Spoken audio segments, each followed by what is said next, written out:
ഇന്നലെ വന്ന പെൺകുട്ടി എന്നോട് പറഞ്ഞു കേട്ടാൽ നിങ്ങൾ വിശ്വസിക്കില്ല. ആ പെൺകുട്ടി വീട്ടിൽ ഒറ്റയ്ക്കുള്ളപ്പോൾ അവിടെ ഒരു ബാധയുണ്ടെന്ന് അവർക്ക് സംശയം ഉണ്ടായിരുന്നു. ആ പെൺകുട്ടി വീട്ടിൽ ഒറ്റയ്ക്കുള്ള സമയത്ത് ആരോ വിളിക്കുന്ന പോലെ ഒന്നിച്ച് നോക്കി തിരിച്ചു വന്നു, ഒന്നുമില്ല. അത് കഴിഞ്ഞ് അടുക്കളയൊക്കെ അടിച്ചു വാരി അങ്ങോട്ട് മാറി, ഒരു ദിവാൻ കോട്ട് കിടന്ന സ്ഥലമൊക്കെ അവിടെ നിന്ന് അടിച്ചു വാരി അങ്ങ് മാറി. കുറച്ച് കഴിഞ്ഞപ്പോൾ അടുക്കളയിലേക്ക് പോയി. അടുക്കളയിൽ പോയപ്പോൾ ശബ്ദം ദിവാൻ കോട്ട് ഇങ്ങനെ ഇറങ്ങി മാറുന്നു. അവർ നോക്കിയപ്പോൾ ഏകദേശം ഒരു മീറ്ററിലെങ്കിലും മാറി കിടക്കുകയാണ്. എങ്ങനെ മാറും? അപ്പോൾ ഇപ്പോൾ ഞാൻ അതിനെക്കുറിച്ച് ഒരു ശാസ്ത്രീയമായിട്ടുള്ള ഒരു ബുക്കിൽ വായിച്ചപ്പോൾ അദ്ദേഹം അതിനകത്ത് പറയുന്നത് ഇത്തരം സോളുകൾ കൈനറ്റിക് ആയിട്ടുള്ള ഊർജ്ജം ഉണ്ടാക്കും, ചാൻസ് ഉണ്ട്. കൈനറ്റിക് ഊർജ്ജം ഉണ്ടെങ്കിൽ ഇപ്പോൾ ഈ കിടക്കുന്ന കസേരയെ ഇവിടെ അങ്ങോട്ട് മാറ്റാം, വസ്തുക്കളെ അനക്കാൻ പറ്റും. ഞാൻ തന്നെ ഒരു വീഡിയോ നിങ്ങൾ കാണിച്ചു തന്നിട്ടുണ്ട്. ഞാനൊരു ക്രിസ്റ്റൽ മൂവ് ചെയ്യുന്ന കാണിച്ചു തന്നിട്ടുണ്ട്. ആ ക്രിസ്റ്റൽ മൂവ് ചെയ്യുന്ന ഞാൻ ഇവിടെ ഊതിയിട്ടൊന്നുമില്ല, താനേ നമ്മൾ എനർജി കൊടുക്കുമ്പോൾ കൈനറ്റിക് ഊർജ്ജം കൊണ്ട് ടെലികാനിസിസ് നടത്താം. അതാണ് അവിടെ സംഭവിക്കുന്നത്. അപ്പോൾ എൻ്റെ ഒരു വ്യക്തിത്വം, ഞാൻ മരിച്ചു ഇവിടെ തങ്ങി നിൽക്കുകയാണെങ്കിൽ എനിക്ക് ഇതിനെ ചലിപ്പിക്കാൻ പറ്റും. ഞാൻ കൂടുതലും കണ്ടിട്ടുള്ളത് ഈ മരണങ്ങൾ, അപകട മരണം, പെട്ടെന്ന് നിലച്ചിരിക്കാത്ത അപകട മരണം, പിന്നെ തൂങ്ങി മരണം, അങ്ങനെയൊക്കെയുള്ള മരണങ്ങൾ സംഭവിച്ച ഈ സൂയിസൈഡ് ചെയ്ത കേസുകൾ, ആത്മഹത്യ ചെയ്ത കേസുകളാണ് കൂടുതലും ഇങ്ങനെ വരാറുള്ളത്. എന്നാൽ സ്വാഭാവികമായിട്ട് മരിച്ചവരും പ്രത്യക്ഷപ്പെടാറുണ്ട്. അവർ പക്ഷേ ദോഷമൊന്നും ചെയ്യുന്നില്ല, മറ്റൊരു ദോഷം ചെയ്യാനുള്ള ചാൻസ് ഉണ്ട്.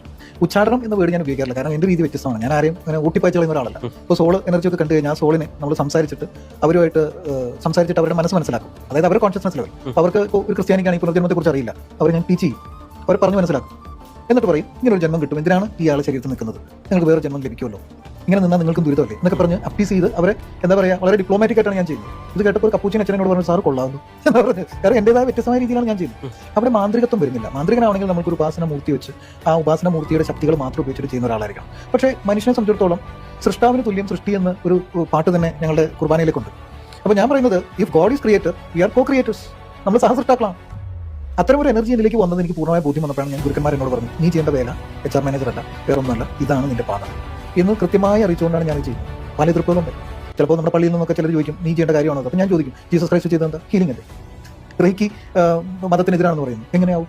പക്ഷേ എനിക്ക് ഈ പേരുകൾക്കാണ് ഏറ്റവും വലിയ വിഷയം എന്ന് പറയുന്നത്. അപ്പം ഹീലിംഗ് എന്ന് പറഞ്ഞു കഴിഞ്ഞാൽ പൊതുവെ ആളുകൾ ആക്സെപ്റ്റ് ചെയ്യും. പക്ഷേ ആഭിചാരം, ദുർമന്ത്രവാദം ഈ ടൈംസിലേക്ക് വരുമ്പോൾ അതെന്തോ മറ്റൊരു വിഷയമാണ് എന്ന രീതിയിലേക്ക് പോകും. ഇതെല്ലാം ഇതിനുള്ളിൽ തന്നെ വരുന്നതല്ലേ? പിന്നെ ഞാൻ പറയട്ടെ, ഒരു ബാറ്ററി വർക്ക് ചെയ്യണമെങ്കിൽ ഇപ്പോൾ ഞാൻ എൻ്റെ ബുക്കിൽ പറയുന്നുണ്ട് ലോ ഓഫ് പൊളാരിറ്റി വേണ്ടേ? പോസിറ്റീവ് നെഗറ്റീവ് ഇല്ലെങ്കിൽ ഒരു ബാറ്ററിയിൽ എനർജി ഉണ്ടാവും. അല്ല, അങ്ങനെയുള്ള ആളുകൾ ചോദിക്കുന്നത് ഇവരിപ്പോഴും ആധുനിക കാലത്തേക്ക് വന്നിട്ടില്ലേ, അല്ലെങ്കിൽ അങ്ങനെയുള്ള ചോദ്യങ്ങൾ ഒരുപാട് ചോദിക്കുന്ന ആളുകൾ. അത് ചോദിക്കാൻ കാരണം എന്താ വെച്ചാൽ മനുഷ്യന് ദൃഷ്ടിഗോചരമായതും അതുപോലെ തന്നെ ഗോചരമായതിനെ തൊട്ട് സ്പർശിച്ചറിയാവുന്നതിനെ മാത്രമേ വിശ്വസിക്കാറുള്ളൂ. അത് സാധ്യമല്ല ഈ കാര്യത്തിൽ. കാരണം ഇതിനെക്കുറിച്ച് അറിയണമെങ്കിൽ സൈക്കിക് എബിലിറ്റി വേണം, ക്ലെയർവോയൻസ് വേണം. ഹീലിംഗ് എന്ന് പറയുന്നത് ഒരു ദൈവികത്വത്തിൽ നിന്നും ഉടലെടുക്കുന്ന ഒരു സിദ്ധിയാണ്. ആ സിദ്ധിയെ നല്ല രീതിയിൽ വിനിയോഗിക്കുക എന്നുള്ളതാണ് എനിക്ക് കിട്ടിയിട്ടുള്ള സന്ദേശം. അത് എനിക്കാകുന്നത് പോലെ വളരെ നന്നായിട്ട് അത് മറ്റുള്ളവർക്ക് വേണ്ടി നന്മയ്ക്ക് വേണ്ടി ചെയ്യുന്നു. വേറെ ആളുടെ തിന്മയ്ക്ക് വേണ്ടി ചെയ്യില്ല. ചിലരോട് ചോദിക്കാറുണ്ട് അവനിട്ട് തിരിച്ചടിക്കണം സാറേ. ഞാൻ പറയും അതിന് വേറെ ആളുടെ ചോദിക്കും, ഇവിടെ നടക്കില്ല എന്ന് ഞാൻ പറയും. കാരണം എന്റെ കർമ്മമാണ് അവിടെ മാറുന്നത്. ആ കർമ്മം മാറി നമ്മൾ ചെയ്തു കഴിഞ്ഞാൽ ഇത് അനുഭവിക്കേണ്ടത് ഞാനും എൻ്റെ തലമുറയാണ്.